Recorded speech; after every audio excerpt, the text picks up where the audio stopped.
જો બાળકને જીવનમાં સફળ બનાવવા ઈચ્છતા હોય તો આ ભૂલો ક્યારેય ન કરશો। કેટલીય માતાઓ બાળકની સ્કૂલ બેગ જાતે તૈયાર કરી આપે છે, પાણીની બોટલ પણ જાતે ભરી આપે છે અને બાળકને 7 વર્ષની ઉંમર થઈ હોય તે છતાંય જાતે પોતાના હાથે જમાડે છે। માતાઓ 3 વર્ષનો બાળક પણ પોતાની જાતે જમી શકે છે। બની શકે કે જમતી વખતે કદાચ ખોરાક નીચે પડી જાય, કપડાં બગડે, આવું થઈ શકે, પરંતુ એ પ્રયત્ન જ નહીં કરે તો જીવનમાં ક્યારે શીખશે।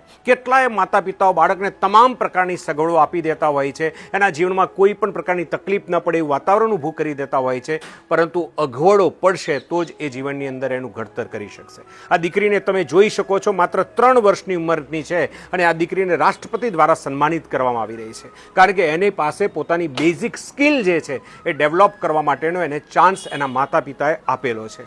જો બાળક ઉપરના કામ પોતાની જાતે કરશે, એટલે કે બોટલની અંદર પાણી જાતે ભરશે, તો એના પરિણામે એની એકાગ્રતા વધશે। સ્કૂલ બેગની અંદર તમામ પ્રકારના પુસ્તકો, નોટબુક જાતે ગોઠવશે તો એની અંદર ચોકસાઈનું નિર્માણ થશે। આવા કેટલાય નાના નાના કામ કરવાથી કેટલાય ગુણોનો મિત્રો એની અંદર વિકાસ થતો હોય છે અને આ વિકાસ થતી વખતે એને પ્રયત્ન કરવા માટે આપણે એને સ્ટેજ આપવું પડશે। કદાચ બની શકે કે એમાં એ ભૂલ કરી શકે છે, એને યોગ્ય માર્ગદર્શન આપીશું અને તો ચોક્કસ એ કાર્ય પણ સારી રીતે કરી શકશે।